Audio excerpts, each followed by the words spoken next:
আজ 24শে জুলাই শুক্রবার জানিয়ে দেব আজকের বাছাই করা 40টি তাজা সংবাদ। খবরের শুরুতেই হেডলাইন্স। 50 গ্রাম পাউডারের প্যাকেট পকেটে দিয়ে দেব, ব্যাস জীবন শেষ। পুলিশের শাসানি, ভাইরাল ভিডিও। চোখের জল আর সামান্য সাহায্য ছাড়া কী বা দেওয়ার আছে? বহরমপুরের স্বজনহারাদের জড়িয়ে ধরে আবেগপ্লুত মুখ্যমন্ত্রী। কলঙ্ক কেন বলছেন? চেয়ার ছেড়ে সোজা স্পিকারের টেবিলে কুণাল, ফের উত্তাল বিধানসভা। ইস্তফা ধর্মেন্দ্র প্রধানের, পড়ুয়া বিক্ষোভের চাপের মুখে পদত্যাগ কেন্দ্রীয় শিক্ষামন্ত্রীর। সত্যি চিঠি ঘিরে শোরগোল। বুলডোজার দিয়ে গুড়িয়ে দেওয়া হচ্ছে আজম খানের স্বপ্ন। জওহর বিশ্ববিদ্যালয় ভাঙার নির্দেশ আসতেই কোন বড় পদক্ষেপে নামলো সমাজবাদী পার্টি? এবার হাইকোর্টেও ধাক্কা। বারুইপুর কাণ্ডে ধৃত সিপিআইএম নেতা লাহেক আলীর শুনানি গুরুত্বহীন জানালো আদালত। স্যাটেলাইটে ধরা পড়ল বর্ষার গতিপথ। 10,000 কিলোমিটার মেঘের চাদরে ঢেকেছে এশিয়া। এবার ঝোড়ো ইনিংসের অপেক্ষা।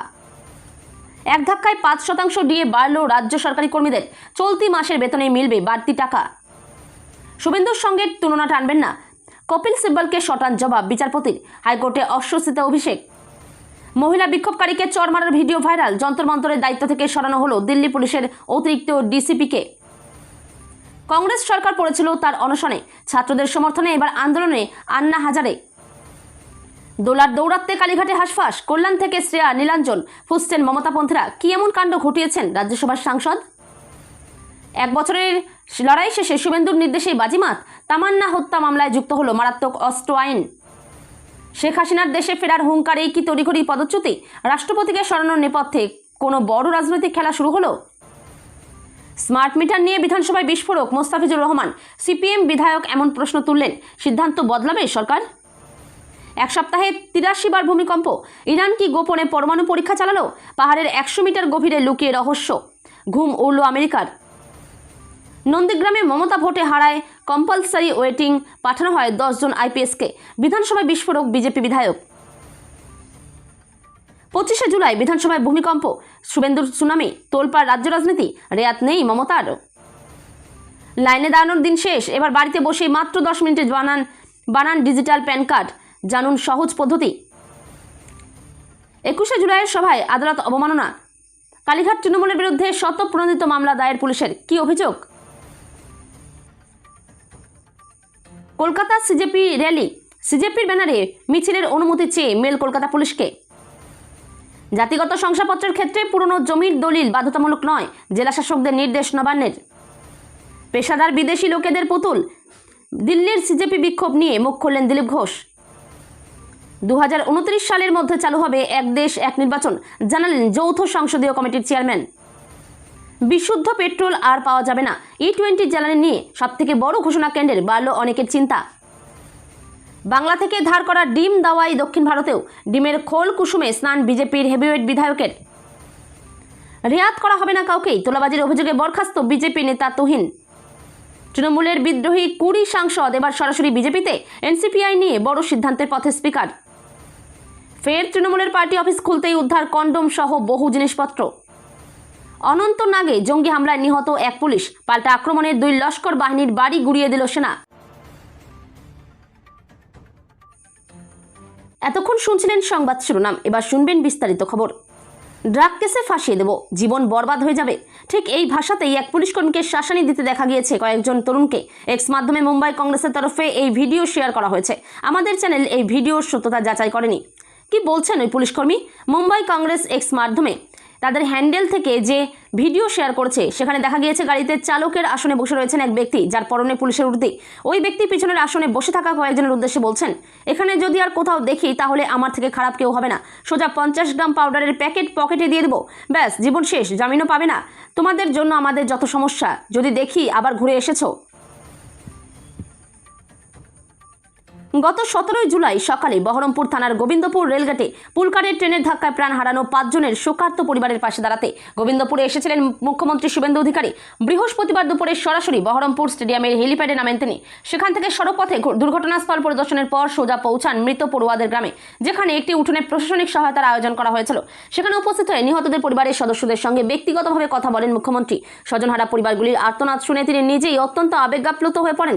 এরপর তিনি মৃত পরিবারগুলির হাতে সরকারি আর্থিক সহায়তার চেক তুলে দেন। বুধবারের পর বৃহস্পতিবারও উত্তাল বিধানসভা। গতকাল বিধানসভা থেকে সাসপেন্ড করা হয়েছিল কুণাল ঘোষকে। মার্শাল দিয়ে চ্যাংদোলা করে বিধানসভায় বের করে দেওয়া হয়েছিল কুণালকে। আজ সেই বিষয় নিয়ে বিধানসভায় কথা বলতে গেলে শোভনদেব চট্টোপাধ্যায়কে থামিয়ে দেন স্পিকার রথীন্দ্র বসু। স্পষ্ট জানিয়ে দেন, গতকালের ঘটনা নিয়ে কোনো রকম আলোচনা হবে না বিধানসভায়। বুধবারের ঘটনাকে কলঙ্কজনক বলেন স্পিকার। এরপরই তার এই মন্তব্যের বিরোধিতা করেন কুণাল ঘোষ, প্রতিবাদ করেন শোভনদেব চট্টোপাধ্যায়। এরপরই এই ঘটনাকে কেন্দ্র করে উত্তাল হয় বিধানসভা। চাপের মুখে মাথা নোয়ালেন কেন্দ্রীয় শিক্ষামন্ত্রী ধর্মেন্দ্র প্রধান। নিট প্রশ্ন ফাঁস কাণ্ডে পড়ুয়া বিক্ষোভের জেরে শেষমেশ কেন্দ্রীয় শিক্ষামন্ত্রীর পদ থেকে ইস্তফা দিলেন ধর্মেন্দ্র প্রধান। সোশ্যাল মিডিয়ায় ভাইরাল হয়েছে কেন্দ্রীয় শিক্ষামন্ত্রী ধর্মেন্দ্র প্রধানের পদত্যাগপত্র। আর তারপরই জোর গুঞ্জন, সত্যি পিছু হটল সরকার। জেনে নিন আসল সত্যিটা। কি লেখা ভাইরাল চিঠিতে? পদত্যাগের যে চিঠিটি ভাইরাল হয়েছে সেখানে রাষ্ট্রপতিকে সম্বোধন করে লেখা, আমি শ্রী ধর্মেন্দ্র প্রধান এত দ্বারা ভারত সরকারের কেন্দ্রীয় শিক্ষামন্ত্রীর পদ থেকে অবিলম্বে পদত্যাগপত্র জমা দিচ্ছি। দেশের সেবা করা এবং ভারতের শিক্ষাক্ষেত্রের উন্নয়নে অবদান রাখা আমার কাছে এটি এক পরম সৌভাগ্যের বিষয়। আমার কার্যকালে তাদের সমর্থন এবং সহযোগিতার জন্য মাননীয় প্রধানমন্ত্রী এবং মন্ত্রী পরিষদের সমস্ত সহকর্মী বৃন্দকে কৃতজ্ঞতা জানাই। উত্তরপ্রদেশের রামপুরের মর্যাদাপূর্ণ মোহাম্মদ আলী জওহর বিশ্ববিদ্যালয় ভাঙার সরকারি সিদ্ধান্তকে কেন্দ্র করে রাজ্য রাজনীতিতে চরম তোলপাড় শুরু হয়েছে। বিরোধী দলীয় নেত্রী মাতা প্রসাদ পাণ্ডের নেতৃত্বে সমাজবাদী পার্টির 28 সদস্যের একটি উচ্চ পর্যায়ে বিশিষ্ট প্রতিনিধি দল আজ রামপুরের উদ্দেশ্যে রওনা হয়েছে। বিশ্ববিদ্যালয় ভাঙার প্রক্রিয়া অবিলম্বে বন্ধ করার দাবি জানাতে এবং জেলা ম্যাজিস্ট্রেটের কাছে একটি স্মারকলিপি জমা দিতেই এসপির এই বিশেষ প্রতিবাদ কর্মসূচি। বর্তমান ও প্রাক্তন বিধায়কদের নিয়ে গঠিত এই প্রতিনিধি দলের আকস্মিক সফরকে কেন্দ্র করে রাজনৈতিক মহলে তীব্র জল্পনা ছড়িয়েছে। উল্লেখ্য, 2006 সালে প্রতিষ্ঠিত এই বিশ্ববিখ্যাত বিশ্ববিদ্যালয়টির প্রতিষ্ঠাতা হলেন সমাজবাদী পার্টির প্রবীণ নেতা আজম খান। হাইকোর্টে ধাক্কা সিপিআইএম নেতা লাহেক আলীর। বারুইপুরে কিশোরী নির্যাতনের ঘটনার পরে বারুইপুরের দুইবারের সিপিএম প্রার্থী বর্তমানে হেফাজতে। রক্ষা কবচের মামলা খারিজ করল বিচারপতি সৌগত ভট্টাচার্য। চাপ তকমা কাটাতে আবেদন লাহেকের কোনো হস্তক্ষেপ করল না হাইকোর্ট একক বেঞ্চ। এদিন লাহেক আলীর আইনজীবী অভিষেক হালদার আদালতে জানান, নানা চাপের গোষ্ঠীর তকমায় বারুইপুর কাণ্ডে গ্রেপ্তার করা হয়েছে, সে বিষয় বিবেচনা করুক আদালত। তবে বিচারপতি সৌগত ভট্টাচার্য বলেন, মামলার অন্যতম আবেদন পুলিশের গ্রেপ্তার থেকে রক্ষা কবচ। গ্রেপ্তারের পর এই সব মামলার শুনানি গুরুত্বহীন, নির্দিষ্ট জায়গায় আবেদন করুক মামলাকারী। এ যেন মহাকাশ থেকে দেখা এক বিস্ময়কর প্রাকৃতিক দৃশ্য।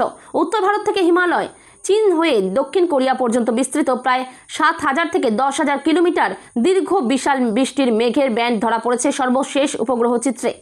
আবহাওয়াবিদদের মতে এটি 2026 সালের দক্ষিণ পশ্চিম মৌসুমীর অন্যতম শক্তিশালী এবং সক্রিয় পর্যায়ের ইঙ্গিত দিচ্ছে। এই বিশাল মেঘমালা মূলত একটি মনসুন কনভারজেন্স জোন। ভারত মহাসাগর থেকে আসা আর্দ্র মৌসুমী বায়ু যখন উত্তর ভারতের উপর দিয়ে হিমালয় এবং পূর্ব এশিয়ার বিভিন্ন আবহাওয়া ব্যবস্থার সঙ্গে মিলিত হয়, তখন তৈরি হয় এই দীর্ঘ মেঘের করিডর। এর ফলেই ভারত, চীন, কোরিয়া এবং পূর্ব এশিয়ার বিস্তীর্ণ অঞ্চলে একযোগে প্রবল বৃষ্টিপাত শুরু হয়েছে। সরকারি কর্মীদের জন্য বড় সুখবর, 5% বাড়ল ডিএ। 257 থেকে বেড়ে হলো 262%। জুলাইয়ের বেতনেই মিলবে সুবিধা, বকেয়াও মেটানো হবে। জানুন বিস্তারিত। সরকারি কর্মীদের জন্য বড় সুখবর দিল রাজ্য সরকার। মহার্ঘ ভাতা এক ধাক্কায় 5% বাড়ানো হলো। জুলাই মাসের বেতনের সঙ্গেই বর্ধিত মহার্ঘ ভাতা কার্যকর হবে বলেও জানানো হয়েছে। চলতি মাসেই হাতে আসতে চলেছে করে মোটা টাকা। জানুয়ারি 2026 থেকে কার্যকর হয়ে ডিএ 257% থেকে বেড়ে দাঁড়ালো 262%। অর্থ দপ্তরের অফিস মেমোরান্ডামে জানানো হয়েছে কথা। রাজ্যের আর্থিক সংস্থান ও লক্ষ্যমাত্রার কথা মাথায় রেখে কেন্দ্রীয় সরকারের সিদ্ধান্তের অনুরূপ এই ডিএ বৃদ্ধি অনুমোদন করা হয়েছে। কলকাতা হাইকোর্টে আবার বড়সড় ধাক্কা খেলেন ডায়মন্ড হারবারের তৃণমূল সাংসদ অভিষেক বন্দ্যোপাধ্যায়। তার বিরুদ্ধে রুজু হওয়া একাধিক এফআইআরের উপর নতুন করে কোনো আইনি রক্ষা কবচ দিল না উচ্চ আদালত। আগামী বৃহস্পতিবার এই মামলার পরবর্তী শুনানি ধার্য করা হয়েছে। বিধানসভা নির্বাচনে তৃণমূলের ভরাডুবির পর রাজ্য জুড়ে তৃণমূলের একাধিক শীর্ষ নেতার পাশাপাশি অভিষেক বন্দ্যোপাধ্যায়ের বিরুদ্ধে বিভিন্ন থানায় একাধিক অভিযোগ দায়ের হয়। এর আগে হাইকোর্টের নির্দেশে রাজ্য প্রশাসন আদালতকে জানায় যে ডায়মন্ড হারবারের সাংসদদের বিরুদ্ধে রাজ্যের বিভিন্ন প্রান্তের থানায় মোট 8টি এফআইআর রুজু হয়েছে। চলো সংসদ কর্মসূচির সময়ে এক মহিলা বিক্ষোভকারীকে চড় মারার অভিযোগে বিতর্কের মুখে পড়লেন দিল্লি পুলিশের অতিরিক্ত ডেপুটি কমিশনার সন্দীপ লাম্বা। ঘটনার ভিডিও সোশ্যাল মিডিয়ায় ভাইরাল হওয়ার পর তাকে যন্তরমন্তরে চলা বিক্ষোভের দায়িত্ব থেকে সরিয়ে দেওয়া হয়েছে। অন্যদিকে বুধবার রাতে যন্তরমন্তরের কাছে বাহিনীর উপর পাথর ছোড়ার ঘটনায় 2জন সহকারী পুলিশ কমিশনার এবং 4 জন পুলিশ কর্মী জখম হয়েছেন বলে জানিয়েছে দিল্লি পুলিশ। এর মধ্যে এসসিপি বিবেক ভগতের চোট গুরুতর। আরও গতি পেল দিল্লির যন্তর মন্তরে পড়ুয়াদের আন্দোলন।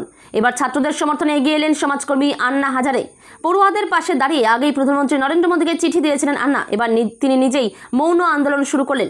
স্বাধীন ভারতের ইতিহাসে সবচেয়ে বড় গণ আন্দোলনকারীর একটি 2011 সালের আন্না আন্দোলন। দুর্নীতির বিরুদ্ধে লোকপাল আইন কার্যকর করার দাবিতে দিল্লির যন্তর মন্তরে তার অনশন তৎকালীন ইউপিএ সরকারের ভিত নাড়িয়ে দেয়। পরে 2014 সালে কংগ্রেস সরকারের পতনের নেপথ্যে আন্নার সেই আন্দোলনকে দায়ী করেন অনেকে। বিজেপি ক্ষমতায় আসার পর গত 12 বছরে খুব বেশি মুখর হয়ে আন্দোলনে দেখা যায়নি 89 বছরের সমাজকর্মীকে, বরং অধিকাংশ ইস্যুতে ঘুরিয়ে সরকারের পাশে দাঁড়ানোরই চেষ্টা করেন তিনি। তবে প্রশ্ন ফাঁস ইস্যুতে ককরোচদের আন্দোলনে পড়ুয়াদের পাশে দাঁড়ালেন তিনি। 21শে জুলাইয়ের পরে থেকে কালীঘাট তৃণমূলের ভিতরে কি আরও স্পষ্ট হচ্ছে ফাটল? কল্যাণের ক্ষোভ এবং তারপর থেকে দোলার বিরুদ্ধে একাধিক নেতামন্ত্রীর মন্তব্যে বাড়ছে জল্পনা। 21শে জুলাইয়ের মঞ্চে কল্যাণ মমতার বিবাদের ঘটনা ঘটে। কল্যাণের ক্ষোভ, মমতা ব্যানার্জি সকলের সামনেই তাকে অপমান করেছেন। সেদিনেই কল্যাণ ব্যানার্জি একটি পোস্ট করেন ফেসবুকে। সাধন কন্যাশ্রীয়া সেই পোস্ট শেয়ার করে সোশ্যাল মিডিয়ায় লেখেন দোলার বিরুদ্ধে। দোলা সেন তাকে 21শে জুলাইয়ের মঞ্চে দাঁড়াতে দেননি। শ্রেয়া লেখেন দোলা তাকে জানিয়েছিলেন একমাত্র প্রাক্তন বিধায়ক সাংসদরাই থাকতে পারবেন মঞ্চে। নদিয়ার কালীগঞ্জের মোলান্দিতে ছোট্ট শিশু তামান্না খাতুন হত্যাকাণ্ডের নতুন মোড়। দীর্ঘ রাজনৈতিক ও আইনি টানাপোড়েনের পর কালীগঞ্জ থানার পুলিশ কৃষ্ণনগরের মুখ্য বিচার বিভাগীয় ম্যাজিস্ট্রেট আদালতে 567 পাতার বিশাল সাপ্লিমেন্টারি চার্জশিট পেশ করেছে। এই চার্জশিটের সবচেয়ে বড় চমক, এই প্রথমবার মামলাটিতে যুক্ত করা হয়েছে অস্ত্র আইনের ধারা। তদন্তকারী সংস্থা সূত্রে খবর, এর আগে প্রথম ও দ্বিতীয় চার্জশিটে কেবল বোমা ও বিস্ফোরণ সংক্রান্ত ধারা থাকলেও পুলিশ পেশ করা এই তৃতীয় সাপ্লিমেন্টারি চার্জশিটে নতুন করে অস্ত্র আইনের মারাত্মক ধারা যুক্ত করেছে। মামলার মোট 24 জন অভিযুক্তের বিরুদ্ধে অভিযোগপত্র গঠন করা হয়েছে, যার মধ্যে 23 জনই বর্তমানে বিচার বিভাগীয় হেফাজতে রয়েছেন এবং একজন উচ্চ আদালত থেকে জামিনে মুক্ত। অতিরিক্ত জেলা দায়রা আদালতের বিচারক হিমাদ্রি শঙ্কর ঘোষ হাজরার এজলাসে কেসটি উঠলে 12 জন ধৃতকে সশরীরে আদালতে হাজির করা হয়।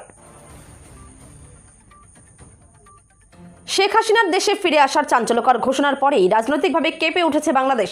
প্রাক্তন প্রধানমন্ত্রীর প্রত্যাবর্তনের জল্পনা জোরালো হতেই তড়িঘড়ি নড়েচড়ে বসেছে তারেক রহমানের সরকার, যার জেরে এবার রাষ্ট্রপতি মোহাম্মদ সাহাবুদ্দিনকে পদ থেকে সরানোর তোড়জোড় শুরু হয়েছে বলে খবর। স্থানীয় সংবাদ মাধ্যম দেশ বন্তরের সূত্রে রাষ্ট্রপতির কার্যালয় থেকে জানানো হয়েছে যে রহমানের সরকার রাষ্ট্রপতিকে আগামী আগস্ট মাসের মধ্যেই পদত্যাগ করার নির্দেশ দিয়েছে। রাষ্ট্রপতির কার্যালয়ের তথ্য অনুযায়ী তার বর্তমান পদের মেয়াদ 2028 সাল পর্যন্ত থাকলেও তাকে নির্দিষ্ট সময়ের আগেই সরে দাঁড়াতে বলা হয়েছে। তবে রাষ্ট্রপতি সাহাবুদ্দিন শেষ পর্যন্ত এই নির্দেশ মেনে পদত্যাগ করবেন কিনা সে বিষয়ে এখনও চূড়ান্ত কোনো সিদ্ধান্ত নেননি।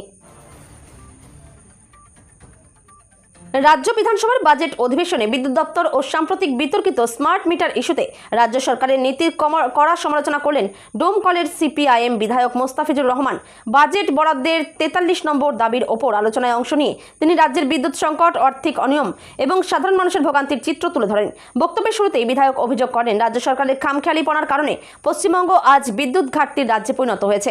রাজ্যে মোট বিদ্যুৎ উৎপাদন ক্ষমতা 26,250 মেগাওয়াট হলেও বাস্তবে মাত্র 18,425 মেগাওয়াট বিদ্যুৎ উৎপাদিত হচ্ছে।